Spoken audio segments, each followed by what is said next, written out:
नमस्कार, मैं हूं गरिमा। आप देख रहे हैं कड़क। यामी गौतम और इमरान हाशमी की फिल्म आई है हक, और फिल्म के डायरेक्टर सुपर्ण वर्मा हमारे साथ आज स्टूडियो में हैं। उनसे बातचीत करेंगे, जानेंगे इस फिल्म के बनने की पूरी कहानी। बहुत बहुत स्वागत है सुपर्ण, कैसे हैं आप? बहुत खुश हूँ।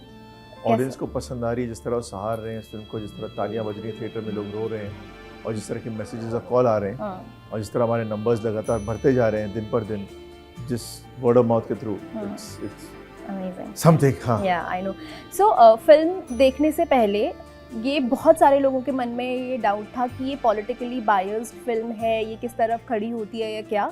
लेकिन फिल्म देखने के बाद लोगों का वो डाउट धीरे धीरे जाता रहा, क्योंकि ये इस फिल्म में कोई हीरो या विलन नहीं है। ये एक कम्युनिटी विशेष को डिमोनाइज नहीं करती है, ये उसकी रूढ़िवादिताओं पे बात करती है। लेकिन जब आप इस फिल्म पर काम कर रहे थे तो क्या आपको ये डर था कहीं कि एक कम्युनिटी विशेष से जो है बैकलैश मिल सकता है? जब आप इस कहानी पर काम कर रहे थे तब इस तरह का कुछ डर था, और कैसे फीडबैक्स मिल रहे हैं आपको? वेल देखिए, डर के काम नहीं होता, आपको निडर होकर काम करना चाहिए। अगर आपका मन साफ है तो बिल्कुल डरना नहीं चाहिए। जब मैंने सिर्फ एक बंदा काफ़ी है बनाई थी, तब भी मतलब बहुत कुछ कहा जा सकता था कि ये मतलब बहुत ही टची विषय है। बट हमने जब फिल्म बनाई और जिस तरह का प्यार मिला उसको, और पोजीशन मिली, मतलब जी पे सबसे ज़्यादा देखिए फिल्म सिर्फ एक बंदा काफ़ी है, तो उसको बनाने के बाद जब हम हक बना रहे थे तो मेरा अगेन मन बहुत साफ था। मेरा प्लान बहुत सिंपल था कि मुझे एक शादी की कहानी बनानी है, एक घर का मुद्दा जो कि बेसिकली देश का मुद्दा बन गया, उसकी कहानी बनानी है। दो किरदारों की बनानी है जो अपने हिसाब से सही हैं। एक औरत जो अपने डिग्निटी के लिए लड़ रही है, एक इंसान जो अपने प्रिंसिपल के लिए लड़ रहा है, बिकॉज उसकी लाइफ में हर चीज़ जो हो रही है उसके साथ वो नॉर्मलाइज्ड है। हाँ। तो ऐसा नहीं कि उसको सही गलत की परिभाषा भी पता थी उसको। और जब आप उस विचारधारा को लेके चलते हैं तो ऑनेस्टली सिवा बैलेंस के और कोई रास्ता ही नहीं होता। एंड मेरा मानना है कि मुझे हक के साथ एक कन्वर्सेशन करनी थी ऑडियंस के साथ। आप कन्वर्सेशन कैसे करेंगे अगर आप उनको सारे पॉइंट्स ऑफ व्यू नहीं बता रहे, उनको अगर सोचने नहीं दे रहे? तो I don't believe in black and whites. And हक एक बहुत ही इमोशनल जर्नी, एक कहानी है शाजिया बानो की, और मेरे लिए वो एक बहुत प्रेम से बोलने की कहानी थी। और मेरे लिए शाजिया और अब्बास सुमेधा और अर्जुन हो सकते थे। इट्स नॉट अ कम्युनिटी विशेष थिंग। एक औरत की कहानी है, औरत की पीड़ा की कहानी है। और औरतों के लिए आप पूछेंगे कि पिछले 40 साल पुरानी कहानी क्यों बनाई? 40 साल में क्या बदला औरतों के लिए? आप तब भी मैंस वर्ल्ड में जी रहे थे, आप आज भी मैंस वर्ल्ड में जी रहे हो। तब भी जेंडर पैरिटी आज भी है, वही ग्लास सीलिंग तब भी थी, वो भी आज भी है। मे बी कुछ लोग हैं जो आज जरा ज़्यादा अवेयर हैं उस मामले में, but that's about it. Struggle वही है। एंड इसलिए ये कहानी इतनी रेजोनेट कर रही है हर इंसान के साथ जो जाके देख रहा है इस फिल्म। कट्टरता के तले किस तरह की घुटन महसूस होती है, इसका एक बहुत खूबसूरत डिपिक्शन एक फिल्म में है, नॉट विदाउट माई डॉटर। अगर आपने वो फिल्म देखी हो तो आप जब वो फिल्म देखते हैं ना तो वो घुटन देखने वाला भी महसूस करता है। हक के साथ भी यही हुआ कि जो शाजिया घुटन महसूस कर रही थी वो दर्शकों ने भी महसूस की। और बहुत इंपॉर्टेंट रोल है इसमें परफॉर्मेंसेस का, चाहे वो इमरान की परफॉर्मेंस हो या फिर यामी की परफॉर्मेंस हो। कैसे मन बनाया कि आप यामी और इमरान को कास्ट करेंगे? ये कास्टिंग डिसीजन कैसे हुआ? देखिए, जब मैंने सिर्फ कहानी लिखी थी, स्क्रीन पे भी रेडी नहीं था, मेरे दिमाग में सिर्फ यामी गौतम धार ही थी। उनकी आंखों में एक तेज है, मतलब उनकी प्रतिभा तो हम देखते आए हैं, बट मुझे एक स्थिरता चाहिए थी, एक इनर स्ट्रेंथ चाहिए था, जो मुझे लगा यामी गौतम में है। और जब मैं उनके पास गया, उनको भी कहानी बहुत पसंद आई। उन्होंने कहा स्क्रीन पे लिख के लाते हैं, फिर हम बात करते हैं। और मैं स्क्रीन पे लिख के लेकर आया। उनका सिर्फ एक सवाल था कि अब्बास कौन है? और मेरे दिमाग में अब्बास एक उम्मीद थी कि मुझे इमरान हाशमी के साथ काम करना है, अगर हाँ बोलते कितना अच्छा हो।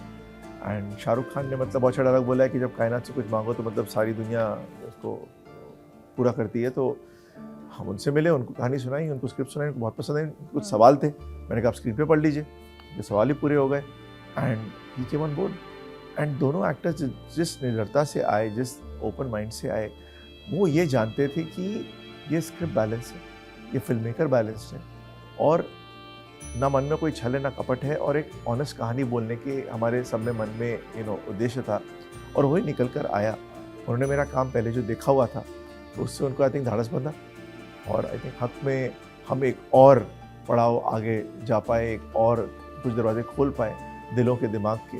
जो ऑडियंस ने आई थिंक हमको बहुत ही प्रेम से स्नेह से हमारी फिल्म को एक्सेप्ट किया। क्या सवाल होते हैं मतलब एक्टर्स के, जैसे आपने बोला ना कि इमरान के कुछ सवाल थे स्क्रीन प्ले पढ़ने के बाद? इमरान के सवाल थे कि मैं कैसे परसीव होऊंगा। अच्छा। तो मैंने कहा कि मैं इंश्योर करूंगा कि आप मिसअंडरस्टैंड नहीं होंगे। तो उन्होंने कहा अगर मैं मिसअंडरस्टैंड नहीं होऊंगा देन एज एन एक्टर बतौर मैं मेक श्योर करूंगा कि लोग मुझे समझ पाए। बिकॉज आधे टाइम ये होता है कि एज एन एक्टर आप जस्टिफाई कर रहे हो लेकिन स्क्रिप्ट कहीं और जा रही है या डायरेक्टर कुछ और दिखाना चाह रहे हैं, दर्शाना चाह रहे हैं, then you are at odds.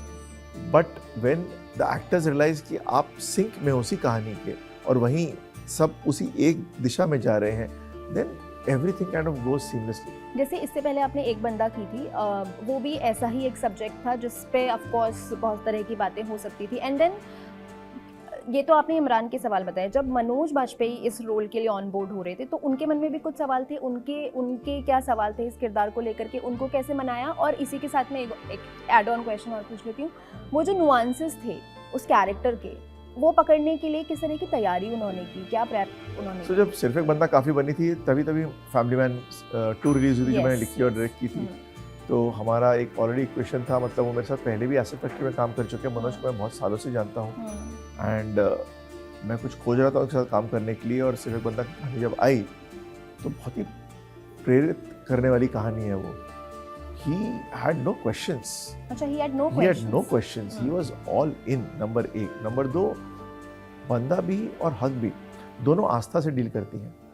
बंदा में मतलब वो शिव भक्त थे और अंत में भी वो शिव जी का ही आह्वान करके मतलब अपना केस सम अप करते हैं। इसमें शाजिया बानो 5 वक्त नमाजी है, मौलवी की बेटी है, पढ़ी लिखी नहीं है लेकिन कुरान जानती है और उनकी आस्था है जो उनको अंत तक लेके चलती है।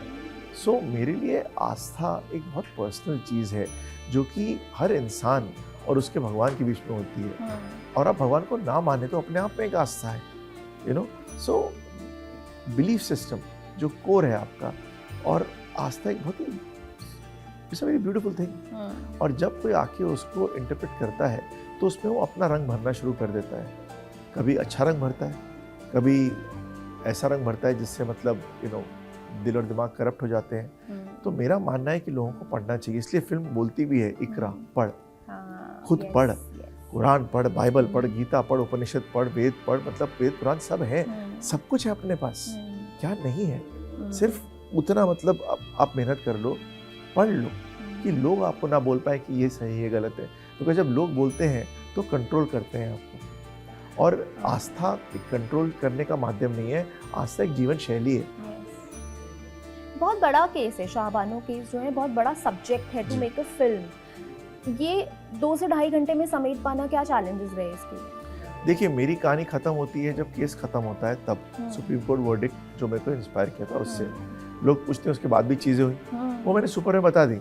मेरे लिए एक बहुत इम्पोर्टेंट चीज़ थी कि एक औरत जिसके साथ 40 साल पहले न्याय हुआ फिर अन्याय हुआ, मैं चाहता था कि 40 साल बाद एटलीस्ट सिनेमा में उसको अपनी जीत मिले, that she walks with her held high for the rest of our lives, at least on celluloid.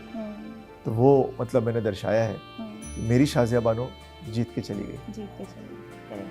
एक वीडियो वायरल हो रहा है सोशल मीडिया पर, एक महिला है, वो यामी के पास आती हैं, उनका हाथ पकड़ती हैं और वो बहुत इमोशनल हो रही हैं, रो रही हैं वो कि आपकी फिल्म देखकर मुझे हिम्मत मिली है टू स्पीक अगेंस्ट। ऐसे बहुत सारे मैसेजेस, ऐसे बहुत सारे मोमेंट्स, ऐसे बहुत सारे फ़ोन कॉल्स मुझे यामी को आए हैं।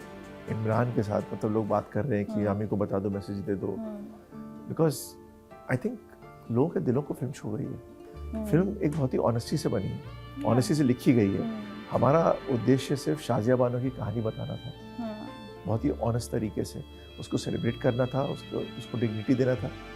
और आई थिंक हर औरत की कहानी है और सारी दुनिया में इट्स यूनिवर्सल। ऐसा नहीं कि मतलब किसी कौम की है, किसी देश की है, किसी प्रांत की है, हर औरत के लिए बनी है ये फिल्म। और आई थिंक हर औरत के दिल को छू गई है। इट्स ऑनेस्टली बिकम मूवमेंट, जहाँ मतलब आप देखेंगे कॉलेज ग्रुप्स में, स्कूल ग्रुप्स में, सोसाइटी ग्रुप्स में लोग आपस में शेयर कर रहे हैं, वार्तालाप कर रहे हैं और ग्रुप्स में बन के जा रहे हैं फिल्में देखने। लोगों ने अपना लिए, इट्स नो लॉन्गर आर्स, ना कोई मार्केटिंग ना कुछ, it's all word of mouth. और मतलब थिएटर्स में लोग ताली बजा रहे हैं, रो रहे हैं, बड़े बड़े लोगों को मैंने देखा है, मतलब सफ़ेद रुमाल लेके अपना मुंह पोंछ रहे हैं, मर्द औरत दोनों. Yeah, I've seen people crying. Yeah, I saw So that. it's the kind of reaction which is the film connected. आप जैसे आपकी दो और सीरीज की अगर मैं बात करूँ, एक तो जो राना नायडू और दूसरी ट्रायल, ये दोनों दो ऐसी सीरीज का अडेप्टेशन थी जो ऑलरेडी लोगों के दिलों में जगह बना चुकी थी.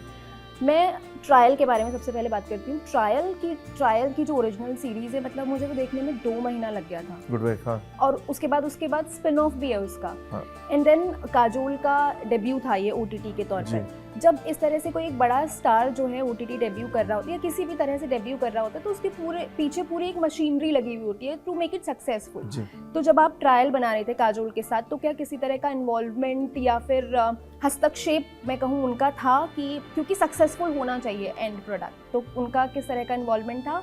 और एक्टिंग के तौर पर एज एन एक्टर आप कैसे देखते हैं? आई मीन काजोल के साथ मेरा एक डिस्कशन जूम कॉल पे होता है, कोविड चल रहा था उस वक्त, और मैंने उन्हें मेरा प्लान बताया कि नौनिका सेन गुप्ता के साथ मैं ये करना चाहता हूँ और किस तरह मैं अमेरिकन करूँगा सीरीज़ को, बिकॉज होता था लंबा चौड़ा सीरीज़ थी और कुछ चीज़ें मतलब सीजन से बनती गई जो कि उन्होंने खुद पहले सीजन में देखा नहीं था. तो मेरे पास लकीली वो था कि मैं पहले से इन चीज़ों को ला सकूँ, और उनको मेरे आइडियाज़ बहुत अच्छा लगे. उसके बाद मैंने अपने राइटर्स अब्बास दलाल, हुसैन दलाल के साथ बैठ के वक्त बिताया. हमने स्क्रिप्ट लिखी, रीडिंग्स की उनके साथ, एंड सेट पे काजोल एक बहुत ही स्पॉन्टेनियस एक्टर है जो कि ज़्यादा ओवर प्रिपेयर नहीं करती है. She lives in the moment and she gives it her all. एक एनर्जी है उनकी, और she also gauges your energy. So it's a vibe, it's a dance, and she trusts you. Once she trusts you, she doesn't question, and she engages. She'll have a few thoughts, which could be, can I do this, can I try this, and usually they are totally in sync with what you're thinking. So it only adds value. But I mean, honestly, बहुत ही आसान है उनके साथ काम करना. वो बच्चों की तरह आती हैं, बच्चों की तरह जाती हैं, खुश रहती हैं, और काम करके मज़ा आता है. आजकल उनके शो के बहुत सारे क्लिप्स वायरल हो रहे हैं जिसमें वो कभी कहती हैं कि शादी की एक्सपायरी डेट होनी चाहिए, कभी इमोशनल चीटिंग, फिजिकल चीटिंग पर वो लोग ट्रोल होते हैं. देखे आपने वो क्लिप्स, वो इंटरव्यूज? नहीं, मैं दिन रात हक पे लगा पड़ा हूँ, और मेरी अब हक रिलीज हुई अगले 4 हफ्ते तक, जब तक चल रही है फिल्म मैं हक में ही रहूँगा. उसके बाद मैं जाके देखूँगा क्या हो रहा है दुनिया में. किसी भी कैपेसिटी में फैमिली मैन 3 से जुड़े हुए हैं आप? वेल, फैमिली मैन 2 किया मैंने. फैमिली मैन 3 के वक्त मैं राना नायडू 2 और हक शूट कर रहा था, बट राज और डिकी मेरे बहुत पुराने दोस्त हैं, 18 साल से हम लोग साथ में हैं, और हम लोगों ने पहले भी काम किया. हमने गोगा गॉन में मैंने एक्टिंग की है.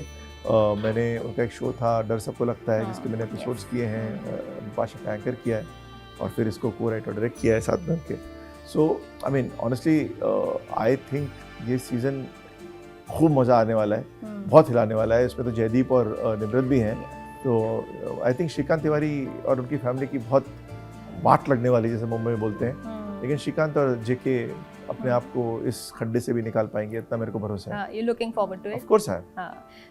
Will end this question, this interview with Rohit Shetty, क्योंकि उनके बारे में बात ना करें ऐसे हो ही नहीं सकता. ज़मीन में आपने उनके साथ काम किया, लिखी थी आपने? मैंने लिखी थी उनकी डेब्यू. हाँ, क्या होता है उनका प्रोसेस काम करने का? क्योंकि जिस तरीके से हम देखते हैं उनके सेट्स पे गाड़ियाँ उड़ती हैं, और जो एक्शंस के लिए वो जाने जाते हैं अपनी फिल्मों में, एज ए डायरेक्टर वो इस तरह शूट करते समय कितना कंपोज्ड रहते हैं, या वो बहुत ज़्यादा एनर्जी में रहते हैं, हाइपर हो जाते हैं? क्या प्रोसेस है उनका शूट करने का? सी, रोहित की पहली फिल्म ज़मीन जब मैंने लिखी, रोहित एक बहुत ही ग्राउंडेड इंसान है, number 1. Number 2, he loves cinema, he loves big scale, big spectacled cinema, जिसपे हम लोग बड़े हुए हैं. और उन्होंने बचपन से फिल्मों में काम करना शुरू कर दिया था. ऐसा नहीं कि मतलब बड़े हुए फिर असिस्ट किया. तो कू कोहली को मतलब सालों से कर रहे थे, मतलब उनकी एजुकेशन ही सिनेमा रही है. So he has seen the stress, he has seen sets, he has seen the best and worst of it. So I think कोई किस्सा अगर आप हमें? वेल, रोहित का ये है कि वो हमेशा शांत रहता है, कभी रिएक्ट नहीं करता है. इनफैक्ट जब मैं एज ए डायरेक्टर बतौर जाने वाला था, तो रोहित से पूछा कि क्या एडवाइस देगा. उसने कहा कि कभी कहता है कि डायरेक्टर तू देखेगा कुछ गड़बड़ हो गई तो बोलना मत गड़बड़ हो गई, एक रीटेक करके शांति से करेक्ट कर लेना उसको. तो कहता अगर डायरेक्टर हिलता है तो पूरा सेट हिल जाता है, और रोहित शेट्टी के सेट पे आप देखोगे डायरेक्टर कभी हिलता नहीं, उसका सेट हमेशा शांति से चलता रहता है. And that was a big learning for me, because I realise that सब आपको देख रहे हैं, सब आपको कैप्टन बतौर देख रहे हैं, बड़े से छोटा सब लोग. अगर आप हिले तो सब हिलेंगे, आपको खड़े रहना है. You have to be unflappable. And Rohit Shetty is still like a rock. I love that about him. Yeah. And what next? फिलहाल हक. और हक होने के बाद कुछ इंटरेस्टिंग चीज़ें हैं जिनके हाँ। बारे में बात करूँगा जब वक्त आएगा तब, बट आई थिंक आप बहुत खुश होंगे, हाँ। काफ़ी मज़ा आएगा, कुछ बहुत इंटरेस्टिंग चीज़ें हैं स्टोर में। जी, all right, thank you so much. Thank you so much. और हमें उम्मीद है ये फिल्म अच्छा परफॉर्म करे और ज़्यादा अच्छा परफॉर्म करे, क्योंकि वर्ड ऑफ माउथ से अब धीरे धीरे लोग जाने लगे हैं थिएटर और ज़्यादा इसे देखने के लिए। आप लोग भी जाइए थिएटर में फिल्म देखिए, कैसी लगी कमेंट करके बताइएगा, ये इंटरव्यू कैसा लगा ये भी कमेंट करके बताइएगा। बहुत बहुत शुक्रिया। हम उम्मीद करते हैं कि आने वाले प्रोजेक्ट जब आपके आएंगे तो हम आराम से समय निकाल कर एक बिल्कुल। लंबा इंटरव्यू करेंगे जी। रिकॉर्ड, ताकि और ज़्यादा बातचीत कर पाएँ। Thank you so much. Thank you. Bye, take care.